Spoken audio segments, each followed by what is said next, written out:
Hey, what's up guys, it's Matt from MattVentures and I'm here at the Slema Scouts HQ and I'm going to tell you a little bit about the Duke of Edinburgh or President's Award, which is something that me and a couple of other fellow scouts are working on right now.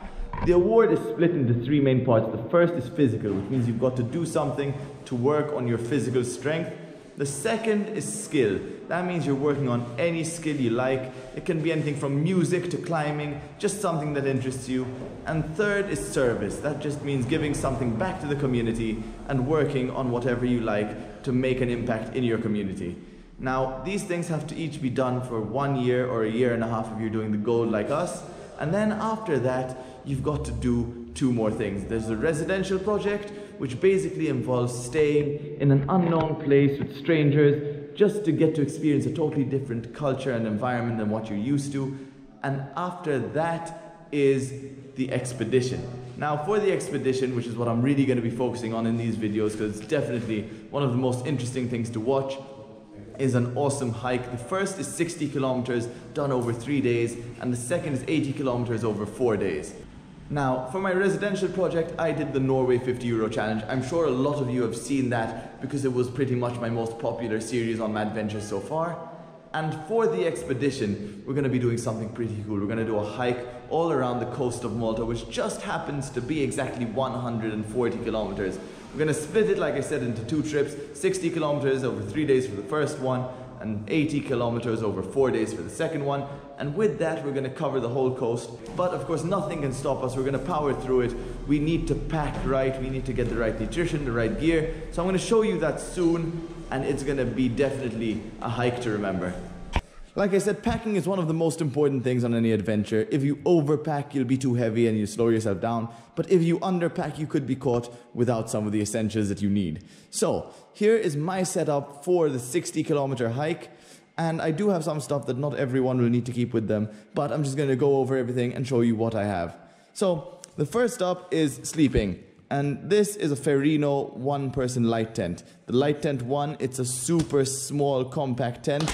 It is a tunnel style tent, which means you do need to peg it down. It has the inner mosquito net and then an outer fly sheet which goes over that. It's set up in two pieces and it's super quick to set up. And that makes it perfect for any sort of journey like this because you don't need to carry too much weight and it's light, it's quick to set up, so even if it's raining or something like that, it's not going to be too much of a problem. Second of all, we have this pillow. This is the helium pillow. It's super comfortable and it definitely is one of the comfiest pillows I've found. It packs up super small and unlike an average inflatable pillow, it's got a lot of padding and it's super soft. Next, finally, is the sleeping bag and ground mat combo. Here we have the Snuck Pack Jungle Bag, and I've chosen this particular bag because it's got water resistance to it, it's got a ripstop fabric, and it also has a mosquito net that covers your head, so you can pretty much use it as a standalone bivvy kit, and it's going to be comfortable enough to keep you for a night in warmer weather. Now, it's also going to keep out moisture, it's going to keep out bugs, so that's pretty comfortable in itself. Inside it here, I have this inflatable ground mat. It's self-inflating, it uses a pump-style system, and within 2 minutes you're going to inflate this mat and have a nice clear surface of the ground. That's going to be great because one, you've got the insulation of an air pad, and two, you've got the comfort that you don't have to worry about anything sharp or pointy underneath you. Of course, you just need to make sure you don't pop it, but other than that, it's definitely a great piece of kit and super comfortable to sleep on. That is the sleeping setup, and it all goes in this. The pillow, the sleeping bag, and the ground mat all fit in this water-resistant outer sheet, and that will pack up nice and tight. It's a compression sack, so it's going to make that nice and tight and stick on to the bottom of my bag to make sure that everything stays compact and I don't waste any space. Next up, moving on, we're going to go to cooking. So for cooking, I have my gas over here. This is a bit of a large container. I think I'm going to switch that out for a smaller one. But on that, I have this portable stove, and this extends itself into 3 pieces, just like that, and I can cook pretty much anything on it. And it then just folds up nice and small, so I can fit it in my mess kit. Of course, this is a 3-piece mess kit, which has a frying pan, a pot, and a lid to make water boiling much quicker. Inside I've got a little bamboo stirrer as well as a spoon and fork to eat my meal, and that goes into this little tiny case to keep everything nice and tight, and I'll put a dishcloth in there as well for drying and cleaning, or a sponge, something like that. Okay, cooking and sleeping are done. now we'll get into utilities. So the first thing I'm going to use is this silver light. It is a really great little light. Check this out, boom. The light is so bright that it just wipes out right away. The screen turns it fully white. It is about 360 lumens. That's true lumens, and that's super great. And it's got a few special features. First of all, if you see me light, it doesn't have one particular bright spot, but actually it spreads the light all around. And second of all, it's got this really cool feature. Now, we all know how red light like this is used to keep your night vision, but there's a problem when reading maps. Contour lines on maps are orange or brown, and that means that red light, you just can't see them. So, switch to orange light and you have the perfect way to maintain your night vision, but also see those contour lines on maps. And you can just toggle between those modes, as well as toggle between 3 brightnesses and a strobe in case of emergencies. It's also super light and water resistant up to 1 meter, so that means you can even jump in the sea. If you're going somewhere, if you need to get wet, or if it's raining, you just don't have to worry about that. Now with regards to power, over here we just have one power brick. It comes with any sort of plug. I have this for traveling, but I'm also going to use it for this trip.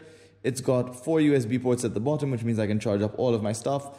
Plus, it can take any plug in the back, so that can be used for charging up the drone, which you'll see soon, and other stuff like that. Add on to that a couple of cables, which I'm going to bring with me, and we're pretty much sorted for all the charging we need throughout the trip. We're going to go on here towards the GoPro, so I've got 2 batteries for the GoPro. I'm recording with it now, so I obviously can't show that in frame.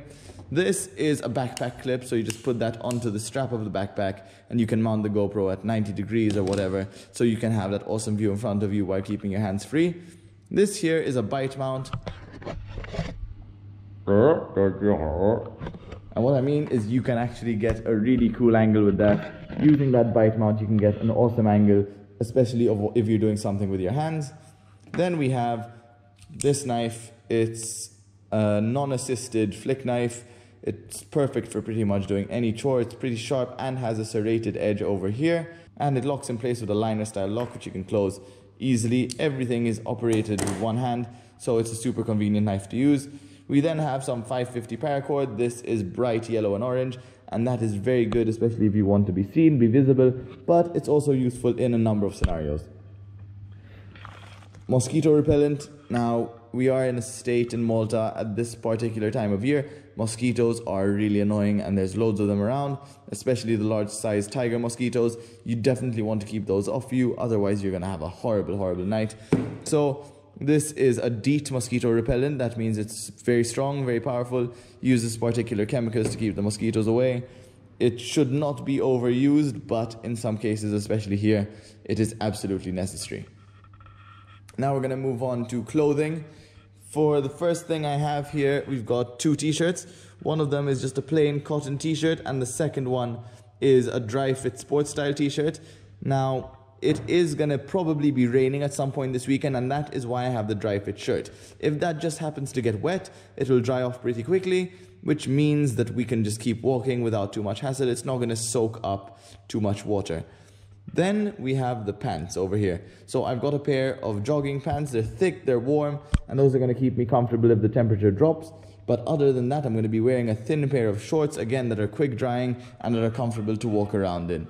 I obviously have a pair of underwear, which I don't need to explain, and 2 pairs of socks. They're both thick hiking socks. One of them is slightly warmer than the other, but they both have the right sort of cushioning and support to make hiking much easier. Here I have a buff. Now these are awesome. They keep me super warm. You can wear them in various styles, including as a bandana around your neck or as a beanie. Lots of different options for them. This particular one I like because it's got that bright luminous yellow, so it's going to add that bit of high visibility as well, making everything a bit more safe. Next up over here, this is the Ferrino X-Lite towel. This is a standard microfiber towel. It's a very large size, so that's enough to cover me up pretty much fully. And what I love about having a microfiber towel is that it dries super quickly as well. And it's good for cleaning things. It's good for drying yourself off even if it's raining. Perfect just before you get into your tent, for example. So it's good to have, and it will probably be dry by the next morning without any issue. And for the last bit of clothing, this is the Ferrino rain jacket. It's pretty highly waterproof and it packs up super small. You can even wear it kind of as a fanny pack, but I tend to stick it into the bottom of the rucksack in the same place where the rain cover goes, just so if it starts raining, I have quick access to both that and the rain cover. Next up, we're going to go into food. I have my power supplies over here. These are just going to be the sort of things I'm going to eat if I'm feeling low on energy, low on power, and I just want to get that extra push. We've got Cliff bars and Barbarian bars, as well as like this Torque Chew pineapple. So these are going to basically help me power through. They've got a lot of protein, they've got a lot of energy, slow release energy especially. So that means that these are going to help me out a lot, especially when the walking gets tough and tiring and I just need to focus on soldiering on forward. I'm also carrying the croissants. Everyone is dividing the food we have equally, and my job was to carry the croissants because my bag is already pretty heavy, so I'm getting the lighter food that takes up a bit more space. For hydration over here, I've got a bladder. Now this basically holds 3 liters of water and it fits perfectly into my bag. You have this hose spout style thing which just opens like that, and then you can bite and suck water from there without having to use your hands to get a bottle. You can do this while walking without stopping, having to open, unscrew a bottle, put it back in your bag, etc. This is just right there over your shoulder. Pick it up. Right there over your shoulder. Pick it up. And have a drink. Now, one thing I have that no one else is gonna need is this drone. I've got the DJI Mavic Pro here with 2 batteries set up, and I've got the controller, I've got everything set up in this nice case, and I want to take some awesome footage of this trip. Now this is gonna add quite a bit of weight to my setup, but I think it's totally worth it because I'm gonna get some stunning shots. So I'm gonna suffer that extra weight just for those nice cinematic shots, and hopefully it is worth it. Okay, finally, where it's all gonna go. This is the Ferrino Overland 50+10 rucksack. It is pretty much a great choice for all sorts of adventures like this. We can start with the basic outside features. It's got amazing back support here with a nice little air gap, which means you're not going to be sweating all over it. The back strap, the waist strap, and the back are all padded really well. And you've got this really good ripstop fabric over here that makes sure this bag is going to be nice and durable. You've got a number of awesome pockets, including this front one over here.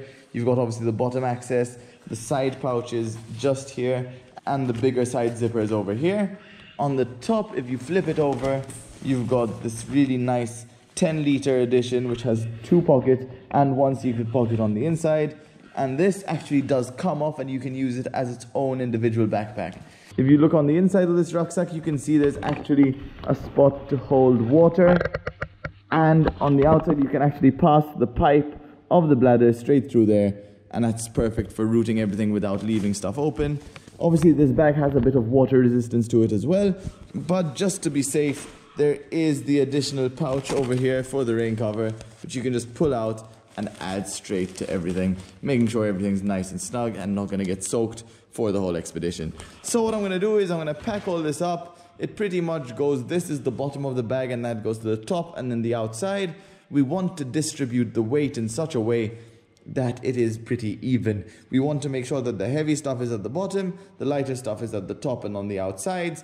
That way we're not going to bend our backs and break anything as we're walking on the hike. Guys, thanks so much for watching. I hope you learned a bit about packing your own rucksack and getting ready for an awesome adventure. Now, if you want to buy any of the gear you saw here, you can visit Mochica, which is one of Malta's best outdoor adventure stores. It's one of my favorite, and I've teamed up with them to get you 10% off any order. All you have to do is mention MattVentures when you're checking out, and you're going to have your bill reduced by 10%. You're going to get some really top quality gear. All the Ferrino stuff and many other things are from them. So go check them out if you want to start building up your own kit to make your own awesome adventures. Thanks for watching, and I'll see you in the next one.